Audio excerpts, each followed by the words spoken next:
क्या आपने कभी ऐसा महसूस किया है कि आप सब कुछ ठीक बोलते हैं लेकिन लोग फिर भी आपको नहीं समझते? या जब आप कुछ कहना चाहते हैं तो शब्द गले में ही अटक जाते हैं? Imagine losing a job, a relationship और इवन अ ड्रीम, सिर्फ इसलिए क्योंकि आपने खुद को सही से एक्सप्रेस नहीं किया। इस वीडियो में हम सीखेंगे कम्युनिकेशन की वो स्किल्स जो आपकी पर्सनल और प्रोफेशनल लाइफ दोनों को बदल देंगी। अगले 10 मिनट में आपको वो सूत्र मिलेंगे जो दुनिया के सबसे इफेक्टिव कम्युनिकेटर्स को खास बनाते हैं। एक लार्ज की थी, नेहा। वो अपनी कंपनी की सबसे हार्ड वर्किंग एम्प्लॉई थी, लेकिन हर प्रमोशन उसके हाथ से फिसल जाता था। क्यों? क्योंकि मीटिंग में जब बोलने का मौका आता तो वो चुप हो जाती। उसे लगता, अगर मैंने कुछ गलत कह दिया तो? ये डर न जाने कितने लोगों को पीछे खींचता है। लेकिन एक दिन नेहा ने एक किताब पढ़ी, कम्युनिकेशन स्किल्स, और उसके बाद उसकी जिंदगी बदल गई। आज हम उसी जर्नी पर चलेंगे। तो चलिए शुरू करते हैं पहला chapter, the art of listening. Communication का पहला नियम है सुनो। लेकिन क्या हम सच में सुनते हैं? नहीं, हम अक्सर जवाब सोचते रहते हैं, सुनते नहीं। एक एक्सपेरिमेंट हुआ जहां 2 लोगों को सिर्फ एक दूसरे को सुनना था। जिसने पूरी अटेंशन दी उसे ज्यादा ट्रस्ट और रिस्पेक्ट मिला। एक्टिव लिसनिंग का मतलब है सामने वाले की आंखों में देखना, बीच में न टोकना और बॉडी लैंग्वेज से शो करना कि आप एंगेज्ड हैं। सोचिए, आप कब लास्ट टाइम किसी को ऐसे सुने थे? अब आगे बढ़ते हैं एक और पावरफुल स्किल की ओर। एक बार की बात है, एक लड़का इंटरव्यू देने गया। वो टेक्निकली बहुत स्ट्रांग था, लेकिन जब एचआर ने पूछा, टेल मी अबाउट योरसेल्फ, तो उसकी आवाज कांपने लगी, शब्द अटकने लगे। इंटरव्यू खत्म हुआ, लेकिन सिलेक्शन नहीं हुआ। क्यों? क्योंकि कम्युनिकेशन सिर्फ नॉलेज नहीं, कॉन्फिडेंस भी दिखाता है। अब सोचिए, क्या आप भी कभी ऐसी सिचुएशन में फंसे हैं? क्या आपका डर आपके शब्दों को मार रहा है? तो चलिए सीखते हैं स्पीकिंग विद कॉन्फिडेंस का पहला राज। सेल्फ कॉन्फिडेंस की सबसे बड़ी कुंजी है प्रैक्टिस और प्रेजेंस। बात करते वक्त आई कांटेक्ट रखें, शब्दों को धीरे धीरे और साफ बोलें, और सबसे जरूरी, साइलेंस से डरिए मत। ऋषि कपूर ने एक बार कहा था, पॉज इज पावरफुल। अगली बार जब आप कुछ कहें तो 1 सेकंड रुकिए, सोचिए और फिर बोलिए। इससे सामने वाले को लगेगा कि आप थॉटफुल हैं। सवाल, क्या आप ऐसे बोल सकते हैं कि लोग रुककर सिर्फ आपको सुने? अब जानते हैं कैसे वर्ड्स से ज्यादा असर डालती है आपकी बॉडी लैंग्वेज। आपका शरीर आपके शब्दों से पहले बोलता है। आपने देखा होगा, जब कोई झूठ बोलता है तो वो आंखें चुराता है या बार बार हाथ हिलाता है। बॉडी लैंग्वेज आपको इंस्टेंटली रिवील कर देती है। एक स्टडी के अनुसार कम्युनिकेशन में सिर्फ 7% वेट होता है वर्ड्स का, बाकी 93% आता है टोन और बॉडी से। सोचिए, अगर आपकी बॉडी बोले डर और जुबान बोले कॉन्फिडेंस, तो लोग क्या मानेंगे?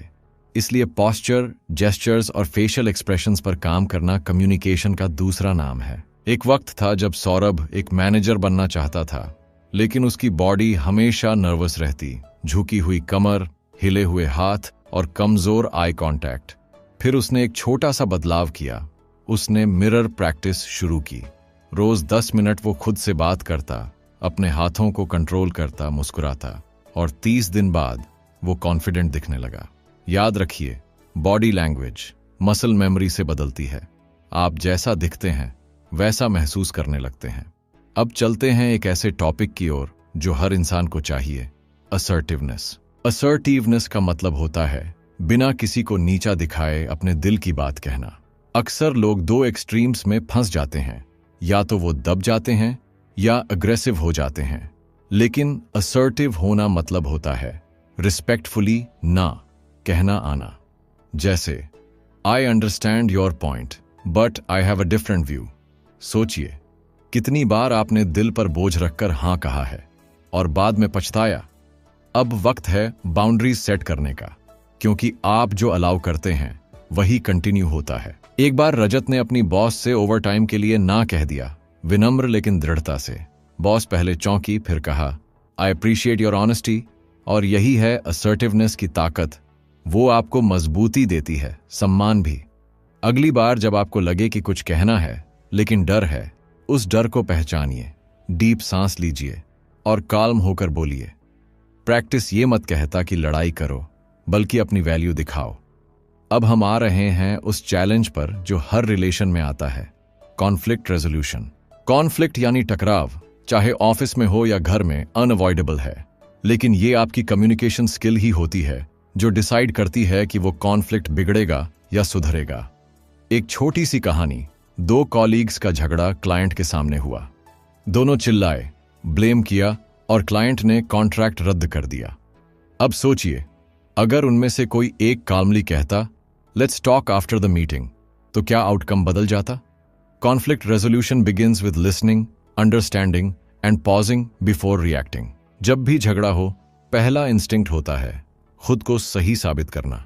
लेकिन एक मास्टर कम्युनिकेटर जानता है कि कॉन्फ्लिक्ट जीतने की नहीं, समझने की कोशिश है।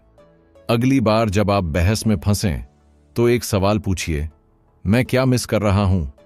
यह सवाल सामने वाले को सोचने पर मजबूर करेगा और बातचीत की दिशा बदल देगा। और जब आप सामने वाले के नजरिए को समझते हैं तो ट्रस्ट बढ़ता है। अब आते हैं उस स्किल पर जो सबका दिल जीत लेती है, emotional intelligence in communication. Emotional intelligence यानी अपने और दूसरों के इमोशंस को पहचानना और मैनेज करना। मान लीजिए कोई आपको गुस्से में कुछ कह दे, आप भी गुस्से में जवाब देते हैं तो बात बिगड़ती है। लेकिन अगर आप रुक कर सोचें, ये इंसान इतना रिएक्ट क्यों कर रहा है, तो आप उसका इमोशन समझते हैं और उसका रिस्पेक्ट पाते हैं। एक रिसर्च के मुताबिक हाई ईक्यू वाले लीडर्स अपनी टीम से ज्यादा लॉयल्टी और परफॉर्मेंस पाते हैं। सवाल यह है, क्या आप अपने वर्ड से दिल छू सकते हैं? रिया एक टीचर थी, लेकिन क्लास में अक्सर बच्चे ध्यान नहीं देते थे। फिर उसने एक छोटा सा चेंज किया। वो बच्चों के इमोशंस समझने लगी, क्यों परेशान हो, क्या हुआ, और धीरे धीरे बच्चे उसकी बातों को सुनने लगे। इमोशनल इंटेलिजेंस कम्युनिकेशन में एम्पैथी लाता है और एम्पैथी कनेक्शन बनाता है। सो नेक्स्ट टाइम जब कोई चुप हो, सिर्फ सवाल मत पूछिए, महसूस करिए। और अब बात करते हैं एक ऐसी स्किल की जो आज के ग्लोबल जमाने में हर किसी को चाहिए, क्रॉस कल्चरल कम्युनिकेशन। इमेजिन करिए, एक जापानीज क्लाइंट और एक इंडियन सेल्समैन की मीटिंग है। जापानीज क्लाइंट हर बात पर करता है, जबकि इंडियन सोचता है कि वो अनइंटरेस्टेड है, और मिसअंडरस्टैंडिंग यहीं से शुरू होती है।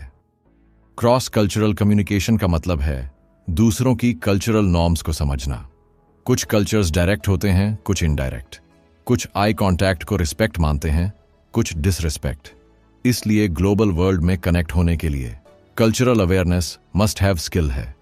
अब बढ़ते हैं उस फियर की तरफ जो सबको डराता है, पब्लिक स्पीकिंग। स्टेज पर खड़े होकर बोलना। ये सुनते ही दिल की धड़कन तेज हो जाती है, हाथ कांपने लगते हैं। ऐसा सभी के साथ होता है। वॉरेन बफेट ने खुद माना कि उनका सबसे बड़ा डर था पब्लिक स्पीकिंग, लेकिन उन्होंने एक कोर्स किया, प्रैक्टिस की, और आज वो वर्ल्ड के सबसे रिस्पेक्टेड स्पीकर्स में गिने जाते हैं। इसलिए याद रखिए, अच्छे स्पीकर्स पैदा नहीं होते, प्रैक्टिस से बनते हैं। अब हम जानेंगे वो फॉर्मूला जिससे आप भी स्टेज पर शाइन कर सकते हैं। तो तैयार हैं? चलिए शुरू करते हैं public speaking mastery. Public speaking की शुरुआत होती है तैयारी से। जब आप स्टेज पर जाते हैं तो सबसे पहले आपका माइंड नहीं, आपकी एनर्जी बोलती है। अपनी स्पीच को स्क्रिप्ट की तरह मत याद कीजिए, बल्कि समझिए, अपने शब्दों को फील कीजिए। स्टीव जॉब्स जब प्रेजेंटेशंस देते थे तो वो रिहर्सल्स में घंटों बिताते थे। हर पॉज, हर स्लाइड, हर जेस्चर तक तय होता था, और जब वो स्टेज पर आते तो लगता वो दिल से बोल रहे हैं। यही फर्क है प्रेजेंटेशन और परफॉर्मेंस में। अब जानते हैं ऑडियंस को कैसे एंगेज करें। आपका टोन आपके वर्ड से कहीं ज्यादा असरदार होता है।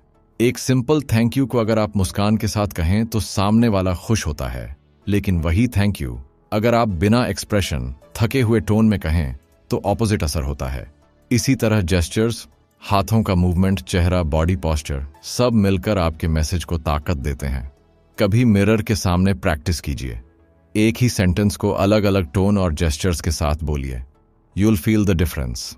अब बढ़ते हैं रियल लाइफ अभ्यास की तरफ। ऑडियंस को एंगेज करने के लिए जरूरी है स्टोरी टेलिंग। प्लेन फैक्ट से लोग बोर हो जाते हैं, लेकिन एक अच्छी कहानी उन्हें जोड़े रखती है। सोचिए, जब आप किसी दोस्त को कोई मजेदार घटना सुनाते हैं तो एक्सप्रेशंस बदलते हैं, हाथ हिलते हैं, एक्साइटमेंट आती है।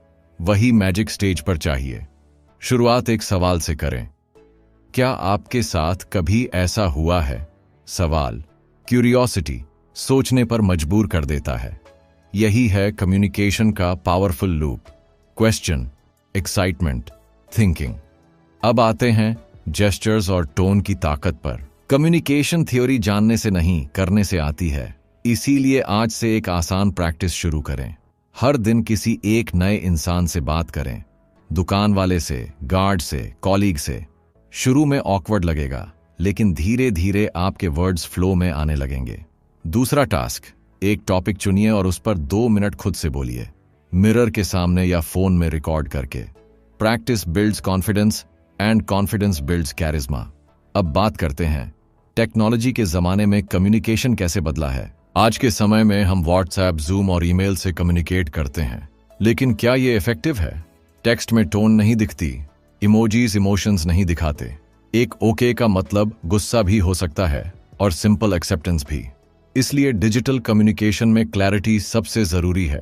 Short sentences, clear tone and context देना सीखिए। और हाँ, कॉल करने से कभी मत डरिए। कई बार एक 30 सेकंड कॉल 10 मैसेजेस से ज्यादा इफेक्टिव होती है। सोचिए, आप किस तरह कम्युनिकेट करते हैं, टेक्स्ट से या दिल से? रावी एक बहुत ही स्किल्ड एम्प्लॉई था, लेकिन ऑफिस में उसे अंडर एस्टिमेट किया जाता था। रीजन?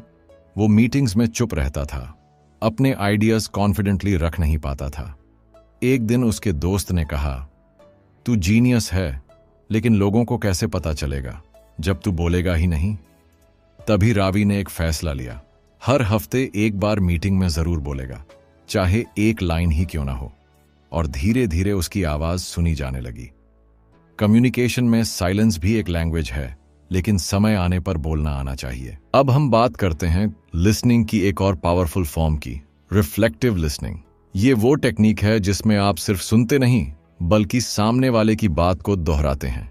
जैसे कोई बोले, मुझे लगता है मेरा काम कोई समझता ही नहीं। आप कहें, तुम्हें लग रहा है कि लोग तुम्हारी मेहनत नहीं समझते। बस ये सुनते ही सामने वाला फील करता है कि वो समझा गया है। रिफ्लेक्टिव लिसनिंग टेंशन कम करती है और इमोशनल बॉन्ड बनाती है।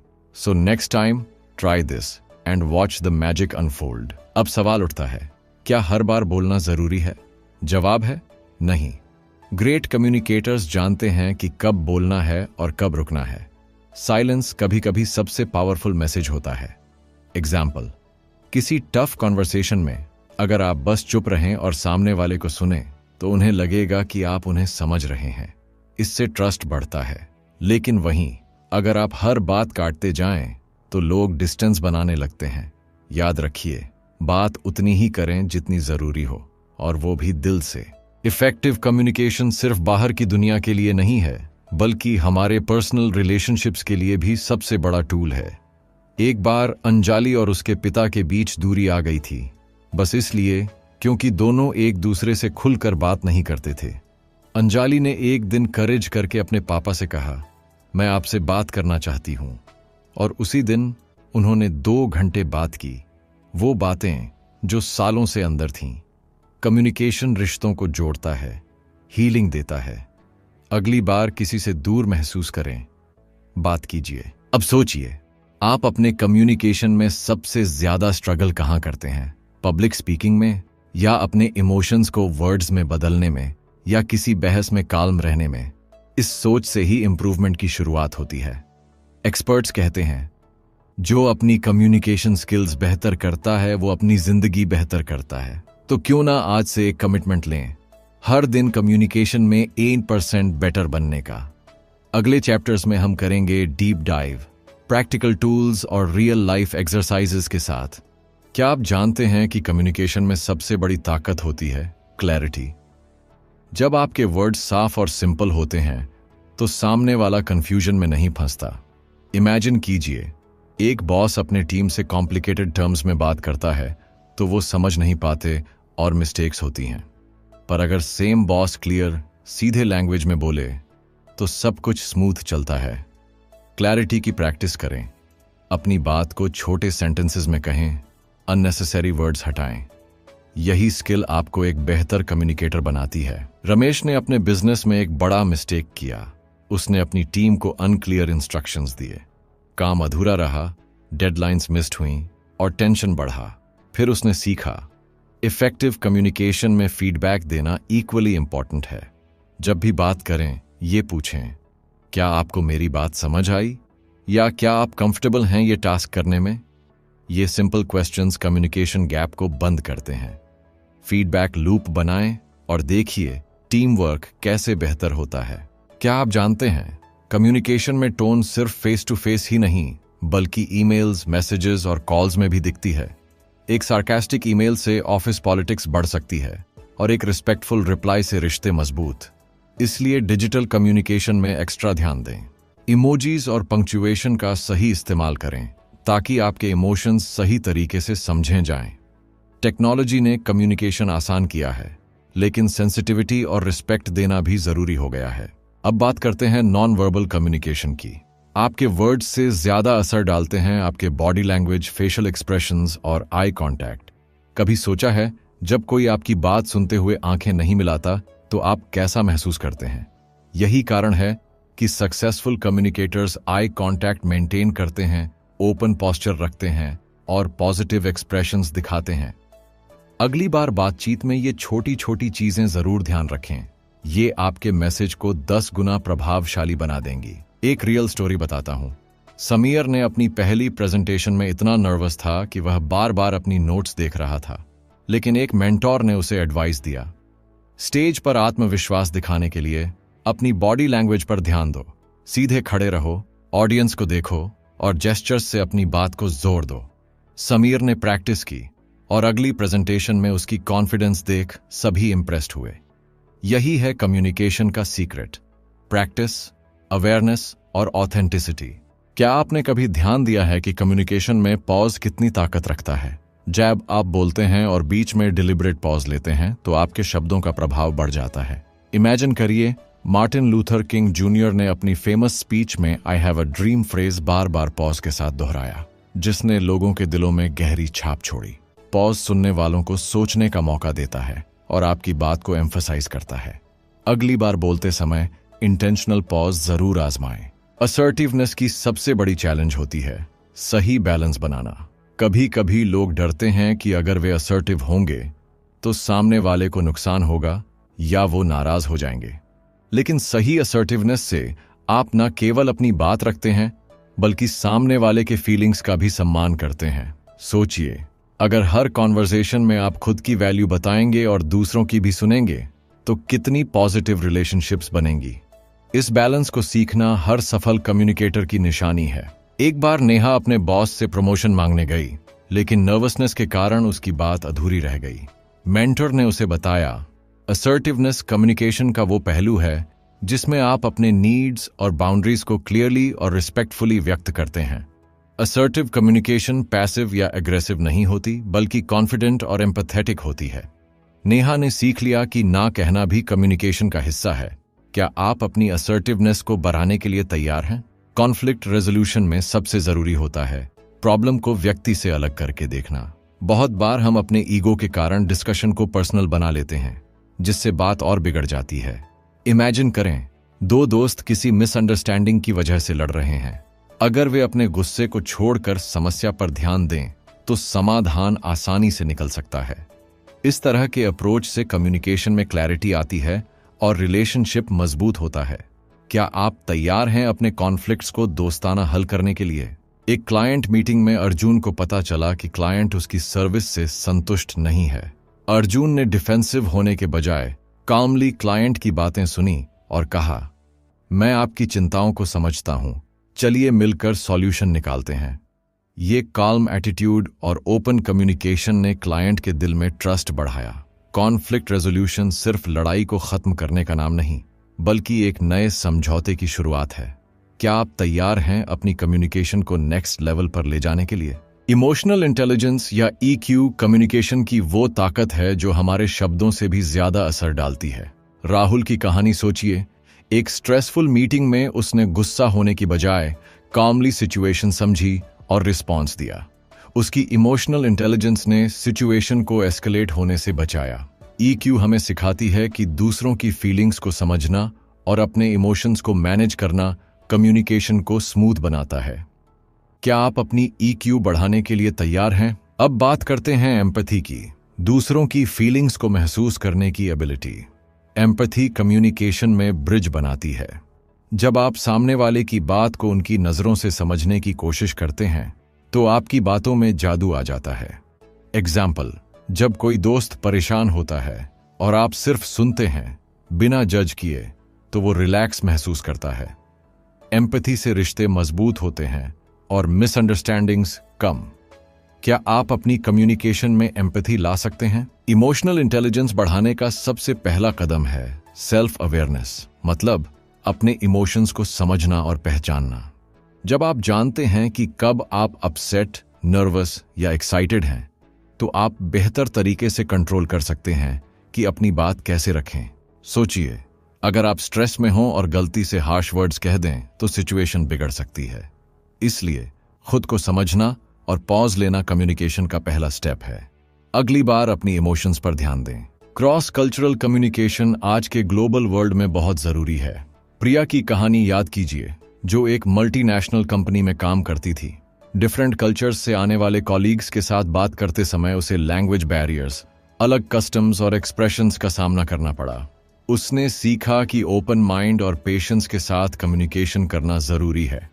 कल्चरल डिफरेंसेस को समझना और रिस्पेक्ट करना इफेक्टिव कम्युनिकेशन का आधार है। आप कैसे क्रॉस कल्चरल बैरियर्स को तोड़ेंगे? पब्लिक स्पीकिंग में सबसे बड़ा डर होता है फियर ऑफ जजमेंट। लेकिन सच ये है कि ज्यादातर ऑडियंस आपकी गलती नहीं देखती, वे बस आपकी कहानी सुनना चाहते हैं।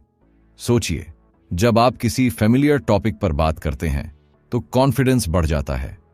प्रिपरेशन, प्रैक्टिस और पॉजिटिव माइंडसेट से फियर खत्म हो सकता है। अगली बार जब आपको स्टेज पर जाना हो, सोचिए आप वहां ऑडियंस की मदद करने गए हैं, न कि सिर्फ बोलने। क्या आप अपने पब्लिक स्पीकिंग फियर्स को जीतने को तैयार हैं? पब्लिक स्पीकिंग में एक मैजिक ट्रिक होती है, स्टोरी टेलिंग। जब आप डेटा और फैक्ट्स की बजाय एक दिलचस्प कहानी सुनाते हैं तो ऑडियंस जुड़ जाती है। एक बार अंकित ने अपनी बिजनेस प्रेजेंटेशन बोरिंग नंबर से शुरू की, कोई ध्यान नहीं दे रहा था। फिर उसने एक रिलेटेबल कहानी सुनाई और सब लोग पूरी तरह एंगेज्ड हो गए। स्टोरी एक इमोशनल कनेक्शन बनाती है। अगली बार जब भी स्टेज पर जाएं, एक कहानी से शुरुआत करें। आप खुद फर्क महसूस करेंगे। क्या आपने सोचा है कि स्टेज पर जाने से पहले माइंड को कैसे प्रिपेयर किया जाए? वन सिंपल मेथड है विजुअलाइजेशन। इमेजिन करिए कि आप कॉन्फिडेंटली स्टेज पर खड़े हैं, ऑडियंस मुस्कुरा रही है और हर वर्ड इम्पैक्ट डाल रहा है। ये मेंटल रिहर्सल आपका नर्वसनेस कम करता है। सचिन तेंदुलकर भी अपनी बैटिंग से पहले शॉट्स विजुअलाइज करते थे। यही तरीका पब्लिक स्पीकिंग में भी काम करता है। आप भी आज से विजुअलाइजिंग प्रैक्टिस शुरू करें। प्रेजेंटेशन स्किल्स में एक सबसे अंडररेटेड टिप है स्ट्रक्चर। जब आपकी बातों का एक लॉजिकल फ्लो होता है, introduction, main content and conclusion, तो ऑडियंस आपकी बात बेहतर समझती है। एक स्पीकर ने बिना स्ट्रक्चर के बोलना शुरू किया और सब कंफ्यूज हो गए, लेकिन दूसरे ने पहले कहा, मैं आज 3 बातें शेयर करूंगा, और हर पॉइंट को क्लियरली समझाया। क्लैरिटी और ऑर्डर आपके मैसेज को अनफॉरगेटेबल बना देते हैं। प्लान करें, फिर बोलें। अब बात करते हैं कम्युनिकेशन इन पर्सनल रिलेशनशिप्स। एक बार रितु और उसके पापा के बीच मिसअंडरस्टैंडिंग हो गई, बस इसलिए क्योंकि दोनों ने ठीक से एक दूसरे की बात नहीं सुनी। जब दोनों ने काल्मली बैठकर फीलिंग्स एक्सप्रेस की तो हर कंफ्यूजन साफ हो गया। पर्सनल रिलेशनशिप्स में कम्युनिकेशन का मतलब सिर्फ बोलना नहीं, बल्कि इमोशंस को ऑनेस्टली और रिस्पेक्टफुली शेयर करना है। किसी अपने को कॉल करके पूछिए, तुम सच में कैसे हो? पर्सनल रिलेशनशिप्स में एक और गोल्डन रूल है, listen to understand, not to reply. अक्सर हम सुनते कम हैं और जवाब ज्यादा सोचते हैं। इससे कॉन्वर्सेशन का डेप्थ चला जाता है। एक बार प्रिया की दोस्त अपसेट थी और प्रिया बस सॉल्यूशंस दे रही थी, लेकिन दोस्त को बस चाहिए था कि कोई उसकी फीलिंग्स समझे। जब प्रिया ने सिर्फ चुप रहकर सुना, दोस्त का दिल हल्का हो गया। कभी कभी साइलेंस ही सबसे केयरिंग जवाब होता है। अब चलते हैं वर्कप्लेस कम्युनिकेशन की ओर। जब ऑफिस में कॉलीग्स क्लियरली कम्युनिकेट नहीं करते तो टास्क्स डिले होते हैं और फ्रस्ट्रेशन बढ़ती है। एक बार एक ईमेल में सिर्फ इतना लिखा था, इस टास्क को जल्दी पूरा करो। रिजल्ट, एम्प्लॉई कंफ्यूज था कि डेडलाइन क्या है, एक्सपेक्टेशंस क्या हैं। प्रोफेशनल सेटिंग में क्लैरिटी, टोन और कंप्लीटनेस बहुत जरूरी है। इफेक्टिव कम्युनिकेशन प्रोडक्टिविटी और रिलेशनशिप्स दोनों को ग्रो करता है। टेक्नोलॉजी ने कम्युनिकेशन को आसान किया है, लेकिन कॉम्प्लिकेटेड भी। व्हाट्सएप, जूम और ईमेल्स ने इंस्टेंट कॉन्टैक्ट तो दिया, लेकिन डिस्ट्रैक्शंस और मिसअंडरस्टैंडिंग्स भी बढ़ी। एक बार समीर ने एक मैसेज को गलत समझकर अपने दोस्त से झगड़ा कर लिया। Lesson: tone can't always be red in text, इसलिए कभी क्रिटिकल बात हो तो फोन कॉल या फेस टू फेस बात करें। सही मीडियम चुनना कम्युनिकेशन का बड़ा हिस्सा है। वर्कप्लेस में एक और जरूरी स्किल है ईमेल एटिकेट। सोचिए, एक ईमेल में सिर्फ कैप्स लॉक में लिखा हो सेंड दिस नाउ, तो सामने वाला डर जाएगा या नाराज हो जाएगा। इसलिए ईमेल्स में प्रॉपर ग्रीटिंग, क्लियर सब्जेक्ट और रिस्पेक्टफुल टोन यूज करना कम्युनिकेशन को स्मूथ बनाता है। एक छोटी सी line, thank you for your time, आपकी इमेज प्रोफेशनल और रिस्पेक्टफुल बनाती है। क्या आप भी आज से अपनी ईमेल स्किल्स सुधारेंगे? कम्युनिकेशन में आज सबसे बड़ा चैलेंज है ओवरलोड। इतना कंटेंट, इतना इंफॉर्मेशन कि लोग सुनते नहीं, स्क्रॉल कर जाते हैं। ऐसे में आपकी बात का असर कैसे हो? Simple: make it relevant, emotional and valuable. जब आप किसी की जरूरत से जुड़ी बात करते हैं तो वो ध्यान से सुनते हैं। जैसे एक short message, I am here if you need to talk, किसी डिप्रेस्ड इंसान की जान बचा सकता है। आपकी वर्ड्स में ताकत है, वाइजली यूज करें। अब समय है रिफ्लेक्शन का। आपने अब तक कम्युनिकेशन की कई लेयर्स सीखी: listening, speaking, body language, emotional intelligence, conflict resolution और पब्लिक स्पीकिंग। पर सबसे जरूरी बात यह है प्रैक्टिस। कोई भी बॉर्न कम्युनिकेटर नहीं होता। यह स्किल बार बार कोशिश करने से बनती है। हर कॉन्वर्सेशन एक मौका है खुद को बेहतर बनाने का। आज से हर इंटरैक्शन को एक लर्निंग अपॉर्चुनिटी मानिए। कम्युनिकेशन सिर्फ स्किल नहीं, ये एक सुपर पावर है। एक बार की बात है, एक टीचर ने अपने स्टूडेंट से कहा, हर दिन किसी एक इंसान से इंटेंशनल बातचीत करो। स्टूडेंट्स ने स्ट्रेंजर्स से स्मॉल टॉक शुरू की, फैमिली से ओपन कॉन्वर्सेशन की, और स्लोली उन्हें अपने अंदर बदलाव महसूस होने लगे। कम्युनिकेशन सिर्फ बोलने की स्किल नहीं, कनेक्शन बनाने की कला है। जब आप लोगों से दिल से जुड़ते हैं तो रिलेशनशिप्स गहराते हैं और सेल्फ कॉन्फिडेंस भी बढ़ता है। आज आप किससे इंटेंशनल बात करने जा रहे हैं? कम्युनिकेशन में साइलेंस का भी एक रोल होता है। एक बार एक कपल के बीच बहस हो गई। दोनों चुप थे, लेकिन उस चुप्पी में गिल्ट, रिग्रेट और लव था। फिर एक ने सॉफ्टली कहा, माफ करना, और सब कुछ बदल गया। साइलेंस कभी कभी इमोशन को एक्सप्रेस करने का सबसे पावरफुल तरीका होता है। कम्युनिकेशन हर बार शब्दों से नहीं होती। कुछ पॉजेज और जेस्चर्स भी दिल से दिल तक पहुंचते हैं। क्या आप उस साइलेंस को समझते हैं जो शब्दों से कहीं ज्यादा बोलती है? अब बात करते हैं फीडबैक की। एक बार मीरा को उसके मैनेजर ने कहा, you are not doing well. बस इतना ही, कोई रीजन नहीं, कोई सजेशन नहीं। मीरा कंफ्यूजन में पड़ गई। फीडबैक हमेशा स्पेसिफिक, कंस्ट्रक्टिव और रिस्पेक्टफुल होना चाहिए। अगर आप चाहते हैं कि सामने वाला सुधरे तो उसे बताएं क्या ठीक नहीं था, क्यों नहीं था और कैसे सुधारा जा सकता है। कम्युनिकेशन में फीडबैक एक गिफ्ट है, इसे थॉटफुल बनाएं। कम्युनिकेशन सिर्फ वर्ड्स की नहीं, इंटेंट की भी होती है। एक ही बात, तुमने ये क्यों किया और क्या हम बात कर सकते हैं, दोनों का असर बहुत अलग होता है। इंटेंट अगर जजमेंटल है तो सामने वाला डिफेंसिव हो जाएगा, लेकिन इंटेंट अगर अंडरस्टैंडिंग वाला है तो बात बनती है। जब आप जेन्युइन क्यूरियोसिटी और रिस्पेक्ट के साथ बात करते हैं तो कम्युनिकेशन नेचुरल फ्लो में होती है। अगली बार कुछ कहने से पहले सोचिए, मेरा इंटेंशन क्या है? कम्युनिकेशन एक लाइफ लॉन्ग जर्नी है। इसमें कभी मास्टरी नहीं आती, क्योंकि हर इंसान, हर सिचुएशन अलग होती है। पर जितना प्रैक्टिस करेंगे उतना कनेक्शन, क्लैरिटी और कॉन्फिडेंस बढ़ेगा। रोज एक छोटी चीज पर काम कीजिए, चाहे वो बेहतर सुनना हो, काल्मली जवाब देना हो या बॉडी लैंग्वेज पर ध्यान देना हो। कम्युनिकेशन आपकी थिंकिंग, रिलेशनशिप्स और करियर को बदल सकती है। क्या आप इस जर्नी को सीरियसली लेंगे? चलो अब एक कम्युनिकेशन एक्सपेरिमेंट करते हैं। आज जब आप किसी से बात करें तो उसे बिना इंटरप्ट किए पूरी बात कहने दें। फिर एक मोमेंट पॉज लें और जवाब सोच कर दें। आप पाएंगे कि कॉन्वर्सेशन का लेवल ही बदल गया है। हम जितना ध्यान से सुनते हैं उतना ही असरदार जवाब दे पाते हैं। ये छोटा सा चेंज आपकी कम्युनिकेशन को नेक्स्ट लेवल पर ले जा सकता है। तो आज ही ट्राई करके देखिए, क्या फर्क महसूस हुआ। क्या आपने कभी मिरर प्रैक्टिस की है? Standing in front of a mirror and speaking. ये मेथड आपकी बॉडी लैंग्वेज, टोन और कॉन्फिडेंस को पॉलिश करता है। ग्रेट स्पीकर्स जैसे बराक ओबामा भी अपने स्पीचेस ऐसे रिहर्स्ड करते हैं। ये ऑकवर्ड लग सकता है, पर रिजल्ट आपको खुद हैरान कर देगा। मिरर आपको फीडबैक देता है, आपके जेस्चर्स और एक्सप्रेशंस को समझाता है। आप भी आज से 5 मिनट रोज मिरर के सामने बोलना शुरू करें। कम्युनिकेशन में एक और मजबूत टूल है, आस्किंग द राइट क्वेश्चंस। एक बार एक मेंटोर ने अपने स्टूडेंट से सिर्फ 3 सवाल पूछे। तुम क्या चाहते हो, क्यों चाहते हो और कब से शुरू करोगे? और स्टूडेंट की पूरी लाइफ की क्लैरिटी आ गई। सवाल सोचने पर मजबूर करते हैं। जब आप दूसरों से पावरफुल क्वेश्चंस पूछते हैं तो आप उनकी जिंदगी में क्लैरिटी और डायरेक्शन लाते हैं। क्या आपने खुद से भी कभी ऐसे सवाल पूछे हैं? आपकी आवाज आपकी पहचान है। वॉइस मॉड्यूलेशन मतलब टोन को सही जगह ऊपर नीचे करना कम्युनिकेशन को एंगेजिंग बनाता है। एक डल फ्लैट वॉइस से पावरफुल बात भी बोरिंग लगती है, लेकिन अगर इमोशन के साथ बोला जाए तो हर बात दिल तक जाती है। प्रैक्टिस करें पॉजेस लेने की, स्ट्रेस डालने की, जरूरी वर्ड्स पर और नेचुरल टोन में बोलने की।